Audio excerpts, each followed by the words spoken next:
चलो। जय भीम, जोहार, जय भारत, जय संविधान, जय कमंडल, जय संविधान। दोस्तों, आज मैं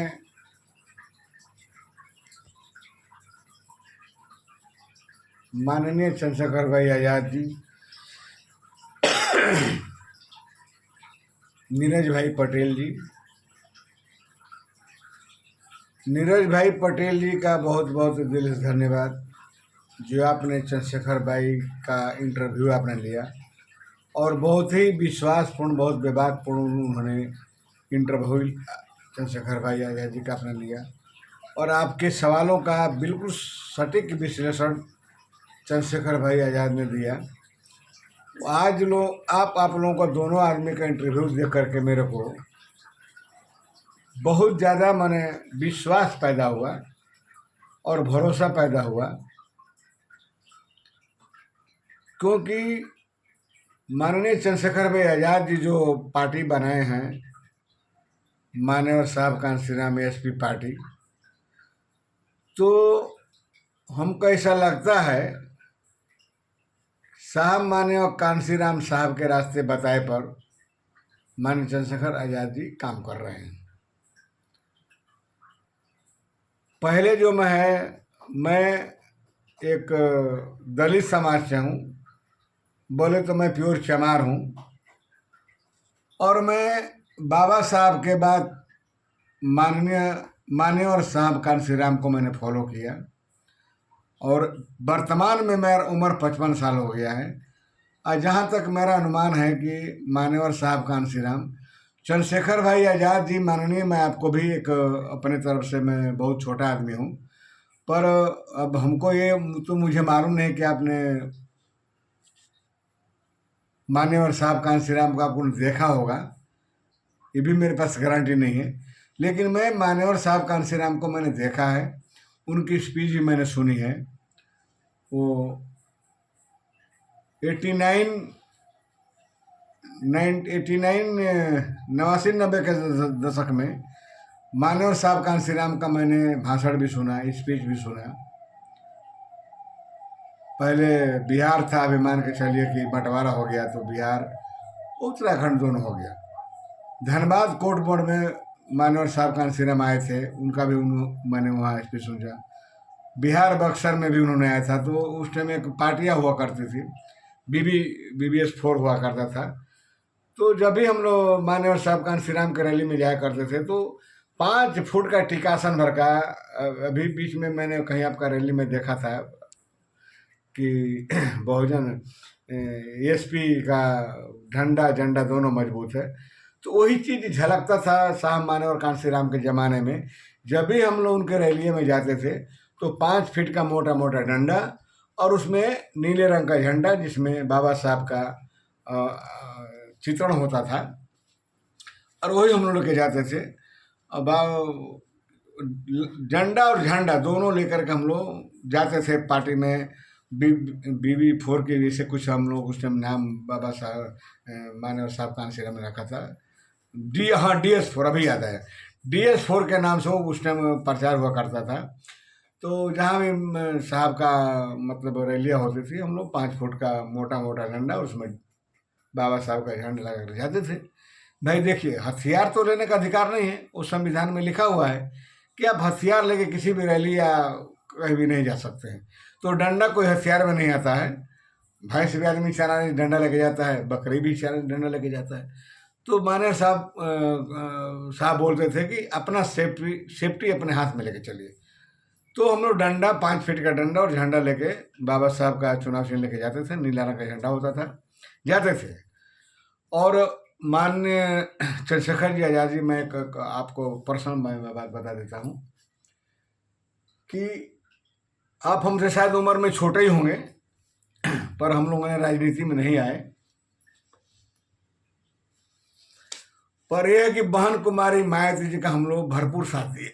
जब से मान्यवर साहब कांशीराम चले गए इस दुनिया से, तो कांशीराम मान्यवर जी का जो मिशन था वो बाबा साहब के कारमा को लेके आगे चलते थे लेकिन जब तक मान्यवर साहब कांसीराम जिंदा थे तभी तक वो कारवां चला।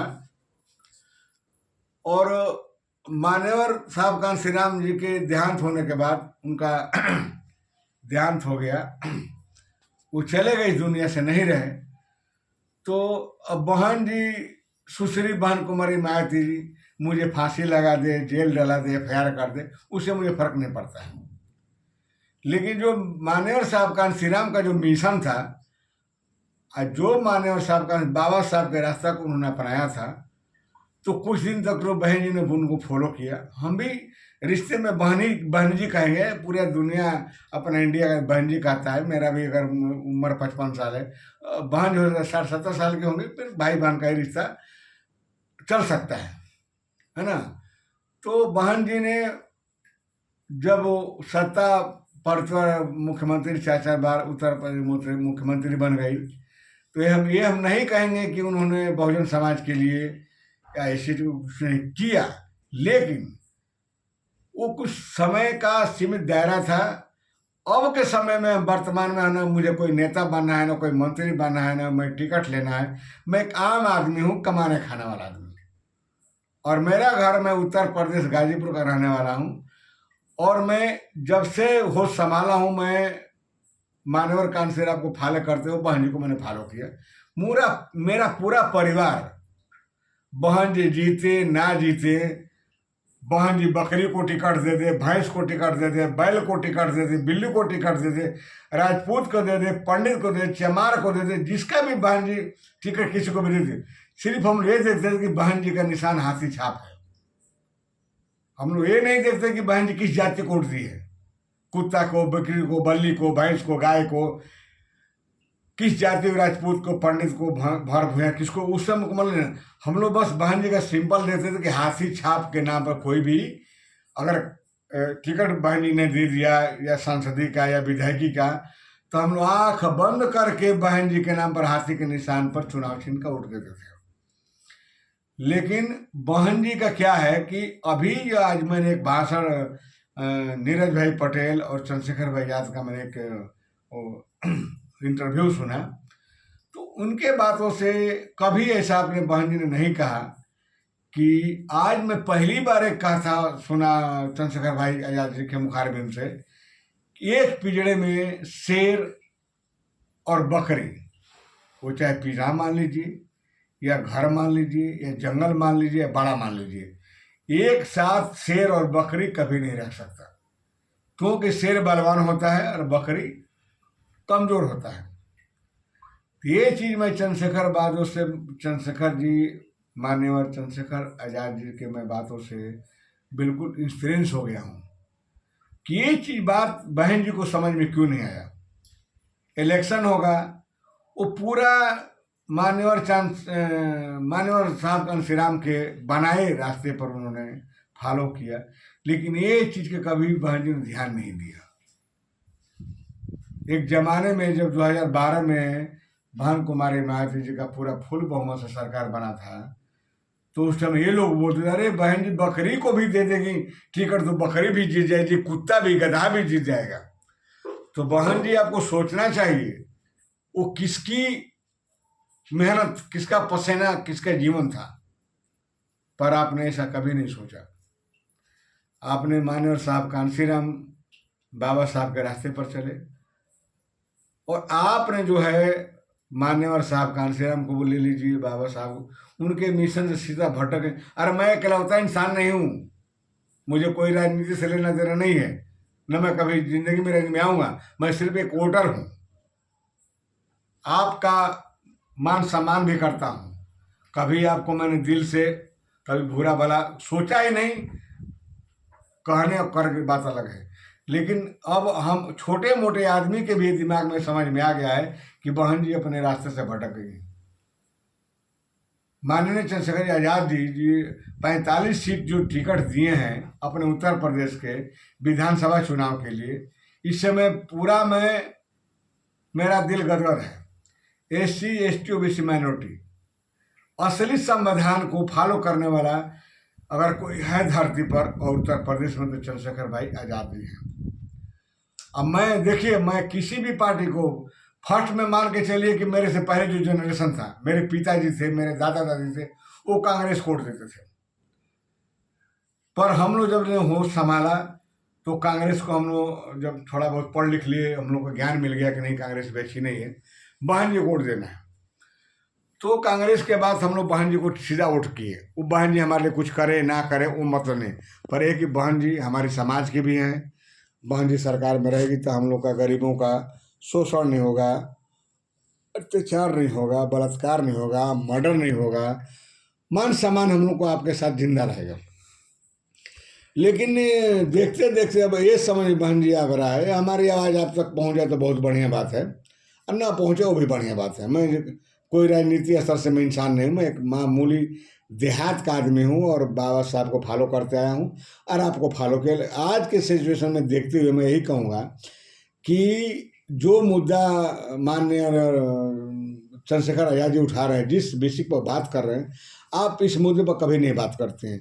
अब आपके अंदर कोई डर है कि भय है, क्या है, नहीं है, बोलना नहीं चाहती हैं, क्या है, वो मुझे मालूम नहीं भाई, वो अंदर की बात है। पर अभी का जो समय में चंद्रशेखर भैया जितना जी बोल रहे हैं समाज के बारे में, एक समाज के बारे में नहीं, SC ST OBC माइनॉरिटी सबको लेके चल रहे हैं। और सबसे बहादुरी की बात है कि उत्तर प्रदेश के अंदर उन्होंने जो 45 टिकट दिए हैं वो SC OBC माइनॉरिटी दिए हैं, उसमें फॉरवर्ड का कोई जगह उन्होंने नहीं दिया है। क्योंकि चंद्रशेखर भैया जी को मालूम है कि फॉरवर्ड को मैं अगर टिकट दे दूंगा तो लड़ेगा जीतेगा, लेकिन हमारे समाज के लोग काम नहीं करेंगे। और यही आप में कमी है, इस चीज़ का आपने ध्यान नहीं रखा कि फॉरवर्ड के लोग अगर हमारे ओर से जीतेंगे तो हमारे समाज का काम करेंगे कि नहीं करेंगे, कभी भी इसमें आपने समीक्षा ही नहीं किया कि आपके टिकट से उत्तर प्रदेश में सांसद बना हो, मंत्री बना हो, विधायक बना हो, और आपके समाज के लिए कुछ अच्छा काम किया कि नहीं किया, कभी इस पर आपने सोचा, कभी समस्या आपने किया नहीं किया। आपको तो मतलब है कि बस टिकट मिल जाए, राजपूत के दे दूँ, पंडित को दे दूँ, बनिया को दे दूँ, मुसलमान को दे दूँ, चमार किस किस के मूल्य है। आपको तो दिमाग में ये बात भरा हुआ है कि चमार जाएगा कहाँ। अरे चमार का 2 विकल्प हो गया है। ये नहीं कोई समय था कि सिर्फ बहन मायावती जी को ही चमार वोट करते थे, लेकिन बहन जी वो समय चला गया जब गधा पकौड़ी खाता था। अब सभी चमार जो है दलित भाई या कोई भी समाज का आदमी थोड़ा बहुत पढ़ लिख करके बुद्धिजीवी हो गया है। समाज के लिए कौन काम कर रहा है, कौन नहीं काम कर रहा है, ये सबको दिख रहा है। मेरे जैसा मुझे कोई राजनीति मतलब है ना, कोई टिकट से मतलब है ना, उससे मतलब नहीं, सिर्फ वोट देने से मतलब है। मुझे कोई ज़िंदगी का लालच नहीं, पर इतना तो समझने और सोचने का क्षमता मेरे के अंदर है कि कौन हमारे समाज के लिए काम कर रहा है, कौन नहीं कर रहा है। ऐसा ना कह रहा कि आपने अच्छा काम नहीं किया, अच्छा के जितना समय आपका सरकार रहा दलितों पर शोषण नहीं हुआ, आपने अच्छा काम भी किया, उसका नहीं कहता हूँ कि आपने अच्छा काम नहीं किया, लेकिन अब आप नहीं कर रहे हैं हमारे हिसाब से। अब मैं एक इकलौता नहीं हूँ जो आपको कहूँ कि आप अच्छे काम नहीं कर रहे हैं। हमारे जैसे बहुत लोग हैं जो ये निष्कर्ष निकालें कि बहन जी आपने चमार के बारे में नहीं सोचते हैं, पंडित के बारे में जरूर सोचते हैं कि पंडित हमारा बहुत दुखी है। बीच में आपका एक मैंने भाषण सुना था कि ब्राह्मण समाज नाराज है, वो बहुत तकलीफ में है, लेकिन आपके मुंह से एक शब्द नहीं निकला कि हमारे चमार समाज ही तकलीफ में है या वो है। जब से BJP सरकार आई है 2014 के बाद, आप आंकड़ा लगा लीजिए कितने दलित के बेटियों का बलात्कार हुआ, मर्डर हुआ, लड़कों का मर्डर के ऊपर। आप कहाँ जाते हैं? अब चंद्रशेखर भाई आज़ाद अगर हमारे समाज के लोग निकले हैं तो मर्डर केस में जाते हैं, बलात्कार केस में जाते हैं, हर जगह खड़ा है, उनको आप बदनाम कर रही हैं। वो तो झगड़ा कराता है, केस कर। अरे बाबा साहब ने बोला था कि मांगने से भिख नहीं मिलता है, छीनने से अपना हक मिलता है। वो जमाना गया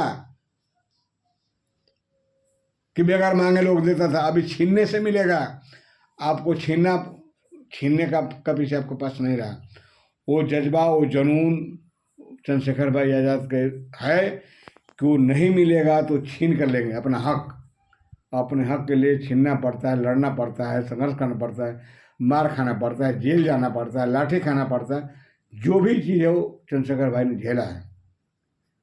झेलने के बाद सभी समाज को आईना दिखा रहे हैं और हकीकत दिखा रहे हैं। बहन जी आप मेरे से खुश रहिए, नाराज रहिए, मुझे से उसको मतलब नहीं है। न कभी मैंने आपका पैसा लिया, न कभी आपको मैंने दिया, न कोई आपका जिस समय आपकी सरकार थी को बेनिफिट नहीं मिला। और चंद्रशेखर भाई जी सबके हक की बात करते हैं, बराबरी की बात करते हैं। जो संविधान में बाबा साहब ने लिख दिया है कि एससी को इतना परसेंट, एसटी को इतना परसेंट, ओबीसी को इतना परसेंट, बैकवर्ड को इतना, स्वर्ण समाज को इतना, उससे आप भटक गई हैं। बहन जी मुझे माफ़ कीजिए, अब तो मैं आपको वोट नहीं दूंगा, किसी कीमत पर नहीं दूंगा। आनंद भाई जो है, आनंद आपका भतीजा जो है, वो थोड़ा सा निकले थे तो उनको भी आपने ब्रेक में उनके दोनों पाँव में जंजीर बांध के इससे आगे नहीं जाना है। अरे कोई मतलब की बात है, सच बोलने के लिए डरना नहीं चाहिए। आप सच बोलने से डरते भी हैं और भतीजों को डराते भी हैं। सच बोलना सीखिए। क्या है आपको, कुछ की कमी भी दिया भगवान ने, माने और साहब कांसी राम का देने कि आपके पास सब कुछ है। और अब तो लास्ट समय चल रहा है, जितना जीना था आपने जी लिया, आपको कोई शौक नहीं होना चाहिए। ओनली समाज के बारे में आपको सोचना चाहिए कि समाज को हम आगे कैसे बढ़ाएं, उनको मान सम्मान कैसे बढ़ाएं, इज्जत कैसे बढ़ेगा। बाबा साहब ने देखा तो नहीं पर सुना हो कि बाबा साहब ने अपने समय में जब वो उनका उतना क्षमता हो गया तो 27 ने कितना लड़के को विदेश पढ़ने के लिए भेजे थे अपने खर्च से। आपने ऐसा कभी काम किया है क्या? आपने ऐसा कभी जिंदगी में काम किया है क्या बहन जी, कि अपने समाज के लोग टैलेंट है तो उनको अपने खर्चे से विदेश पढ़ने के लिए भेज दें, आगे समाज के लिए काम करेगा? नहीं, ऐसा आपने नहीं किया। जिंदगी स्वार्थ जीने के लिए बाबा साहब ने और साहब माने कांसी राम ने आपके हाथ में पूरा समाज का बागडोर नहीं दी थी। सबका समाज को भला करने के लिए आपके हाथ में बागडोर दी थी। अपनी पूरी जीवन की कमाई माने और साहब कांसी राम ने आपको सौंप दिया, लेकिन आपने कदर नहीं किया। एक जमाना था आपका कोई नाम ही नहीं जानता था, हम भी लोग नहीं जानते थे। अभी मेरा उम्र 55 साल का है। जिस समय 15-16 साल की उम्र का था ना, रात में मानव साहब कांसी राम की बातों को हम लोग रात में मीटिंग कर डरते थे दिन में मीटिंग करने के लिए। हमारे समाज में, हमारे गांव में रात को मीटिंग होती थी। 5 रुपया का चंदा करता था मानव साहब कांसी राम के नाम से, पार्टी के नाम से 5 रुपया का चंदा हम लोग देते थे पार्टी को आगे बढ़ाने के लिए। और रात को मीटिंग होती थी कि भाई बड़े जात के लोग जान न जाएं, झगड़ा करेंगे, मारेंगे, पीटेंगे। तो रात रात को मीटिंग होती थी। 5-5 रुपया हम लोग सब चंदा दिए थे। ये आज की बात आपसे नहीं कर रहा हूँ, ये बात मैं आपसे कर रहा हूँ 88, 87, 86 की मैं बात कर रहा हूँ। तो मानेर साहब कांसी बताए गए रास्ते पे अगर भटक गई हूँ तो बाबा साहब का जो रास्ता है, मिशन है, मानेर साहब कांसी राम का जो मिशन है, आप उस पर काम कीजिए। अभी दुनिया दूर नहीं है, आप भी उस समय पर आ सकती हैं। धन्यवाद दोस्तों। और मैं ये इंस्पिरेंस हो गया हूँ, इसलिए मैं ये वीडियो बनाया हूँ। चंद्रशेखर भैया जी की बातों को सुन करके मैं बहुत वो हूँ। और मेरा जो भी परिवार कोर्ट जाएगा, मैं खुले बोल रहा हूँ, चैलेंज के साथ बोल रहा हूँ कि मैं किसी के पार्टी को टिकट देने के लिए मैं कभी घर नहीं गया। लेकिन जब 2027 में इलेक्शन आएगा विधानसभा का, पूरा फैमिली हम लोग जाएंगे और चंद्रशेखर भाई आज़ाद को ही ये वोट देंगे। हम तो देंगे, अपने रिश्तेदार को दिलवाएंगे, अपने गांव के लोगों को जो भी हमारे संपर्क में रहेगा, चंद्रशेखर भाई आज़ाद को ही वोट देंगे। जय भीम, नमो बुद्धाय, जय भारत, जय जवाहर।